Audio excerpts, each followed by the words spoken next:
가슴 운동을 제대로 이해하는 것만으로도 가슴이 전하는 따뜻한 어루만짐을 느낀다. 좋은 사람이 되고 싶으면서도 어떻게 해야 할지 몰라 가슴이 답답했던 적이 있다면 가슴 근육 운동을 하자. 너른 가슴으로 상대를 안아주는 몸의 움직임을 반복하자.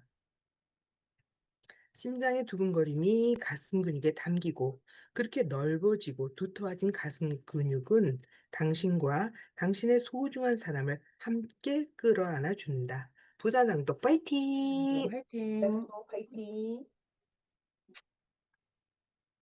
낯선 태양을 향한 호기심을 관계로 끌어안는 팔 근육. 팔뚝 근육이 없어지면 뚝심, 뚝심도 사라진다. 이두근과 삼두근을 단련하면 심장 박동이 뛰기 시작한다. 이도 저도 안 될 때 이두근과 삼두근을 단련한다. 뚝심은 팔뚝 근육에서 나온다. 태조의 아담과 이브가 선악과의 호기심의 팔을 뻗지 않았더라면 인간은 어떻게 살고 있었을까? 특정 종교를 떠나 인류의 기원 스토리에 호기심 어린 팔이 등장하는 것은 그리 낯설지 않다. 사람은 호기심의 동물이고 호기심 때문에 색다른 경험에 팔을 뻗는다. 그 때문에 이야기가 전개되는 작품들을 영화든 드라마든 어렵지, 어렵지 않게 볼 수 있다. 잠자는 숲속 공조도 금기의 물레에 팔을 뻗다 바늘에 찔려 잠들게 되고 판도라마는 신이 맡긴 상자의 호기심의 팔을 뻗었다. 부자랑도 화이팅! 부단항도 화이팅! 부자낭독 파이팅! 알라딘은 호기심의 팔을 뻗어 램프의 요정 지니를 만나게 됐다. 굳이 이야기 속에서 찾지 않더라도 어린 시절을 떠올려보면 아기는 궁금한 것을 향해 닥치는 대로 팔을 뻗는다. 호기심의 대상이 마음에 들면 대상을 관찰의 영역에서 소유의 영역으로 옮겨 놓는다. 캐나다의 신경외과 의사 와일드 펜필드는 뇌에 전기 자극을 주었을 때 나타나는 몸의 반응을 토대로 뇌에서 차지하는 신체 부위를 면적별로 표시하여 인간의 감각, 시각 능력에 대한 뇌 지도를 실체화하였는데 그 지도를 살펴보면 시각하고 인지하는 감각기에서 손의 비중이 크다는 것을 한눈에 알 수 있다. 삶의 영역에서 호기심이 발동한 대상을 향해 손을 쓰기 위해서는 당연히 팔을 뻗어야 하고 대상의 질량을 감당하며 궁금한 것을 알게 되기까지의 과정에서 우리는 팔 근육을 사용한다. 부다랑도 화이팅! 부자만도 화이팅!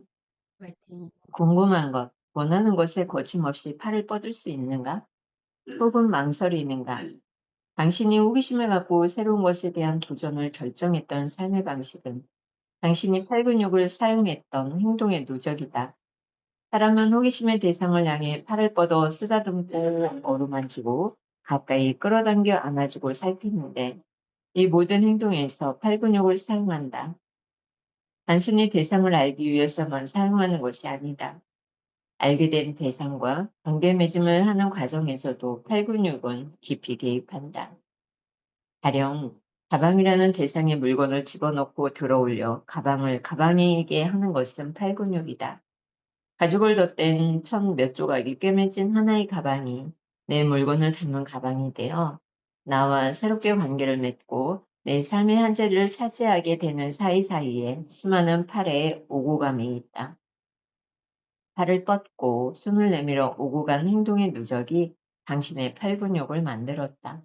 부자낭도 화이팅! 부자능도 부단함도 화이팅! 화이팅!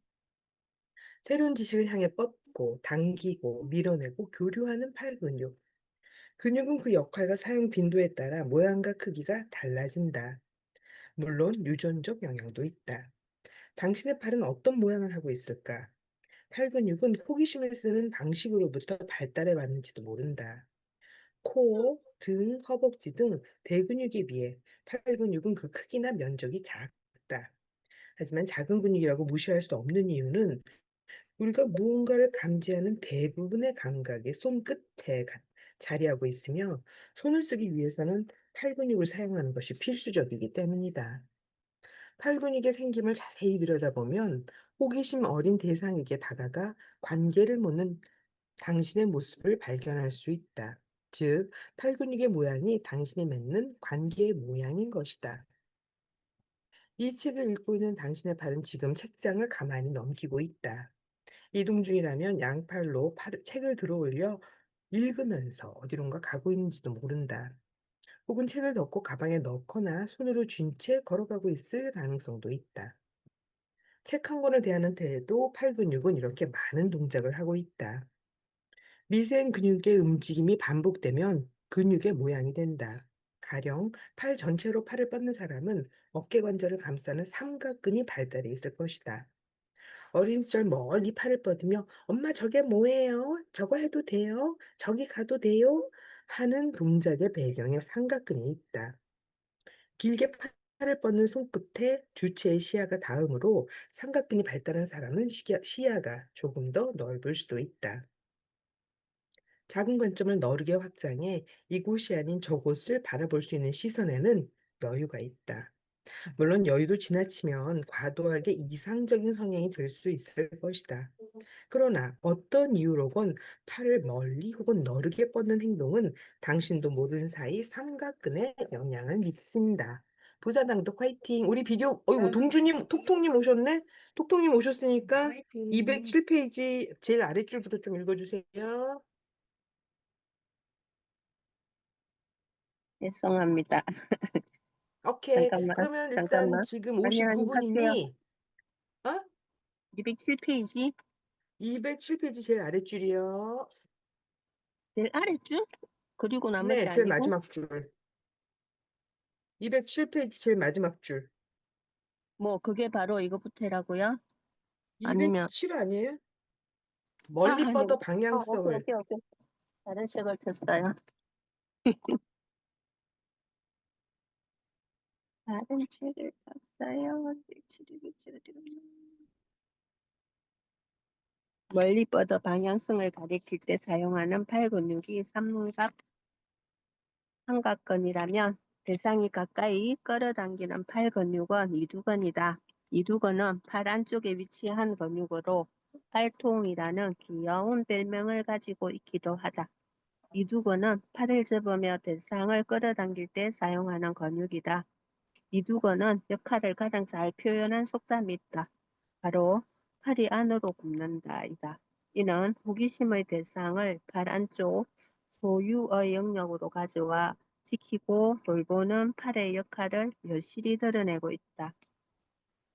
당신이 이 책을 읽을 때 팔을 뻗어 책장에서 책을 고르고 책을 펴내 당신의 방향으로 가져오는 과정은 다양한 팔 근육의 하모니로 이루어지는 일이지만 그 중에서도 몸 쪽으로 끌어오는 움직임의 이두근의 역할이 가장 크다. 위로 하고픈 상대를 끌어안을 때 가슴으로 끌어안는다고 하지만 상대를 더 가까이 당겨오는 역할은 양팔, 그 중에서도 이두근이 한다.